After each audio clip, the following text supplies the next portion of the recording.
Rhonda Joyner, and she's coming from DeKalb County government in Georgia, and she's a GIS mapping specialist, and today she's going to talk about tips on preparing a parcel fabric implementation. An interesting fact about Rhonda as she comes up here is that she visited Puerto Viejo, Costa Rica in October of 2018 and enjoyed a thrilling tour of the rainforest.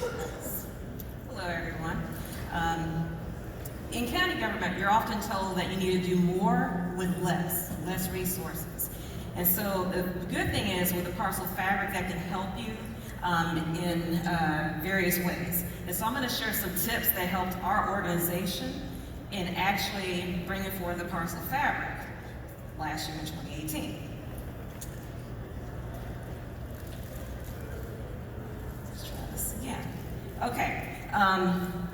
As I was mentioned, I'm Rhonda Joyner, GIS Mapping Supervisor, and so we're responsible for updating 240,000 parcels in DeKalb County in Atlanta, Georgia. In 2007, we were mapping an ArcMap, and then finally in 2018, we decided to upgrade and do the parcel fabric. But, and we realized that there were a lot of benefits to the parcel fabric. It enables a local government model. Let's see. Please. Okay. And one more. Okay, so it does various things. It adjusts your property boundaries and parcels at the same time, so it's a time saver compared to what we used to do.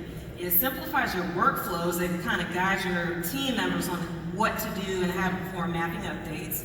It supports greater spatial accuracy, and it helps maintain plan info for projects. And of course, it can help when you're trying to implement the local government information model so that you can implement some pretty cool apps to help your organization to actually thrive.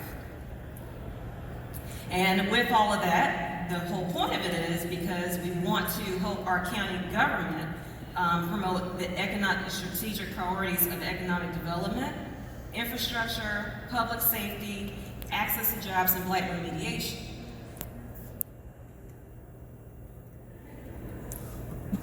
Okay, so, but however, our transition to the fabric was not as simple as we would have hoped. But we had to remember we need to keep it simple, silly. When you actually keep it simple, it's a little less daunting. So we had to think of the major tasks and then break them down into, actually think of the major goals that you want and then break them down into more manageable tasks. Excuse me, so nervous here. And so once we did that, then we were able to consider things such as we need to prepare our data for data migration. So we had to run topology, fix the errors. We had to complete our testing in the development instance. We also had to create a cutoff plan because when you actually document the things that need to take place, it will actually help you to see where you need to go, what else you need to do. Then,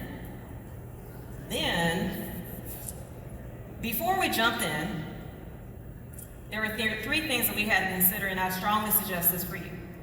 Parcel Fabric has standard tools to split lots, combine lots, subdivide lots, and with that, it comes with workflows so that your team members can know and kind of get guided on a step-by-step basis on how to proceed with the mapping updates. And when they're guided on how to proceed, then guess what? They're not necessarily bugging you on how to do them. And it's empowering your staff. And then as well, it helps to provide a training tool, of course, for your new employees, so that's a huge bonus. And you also have to consider topology reviews.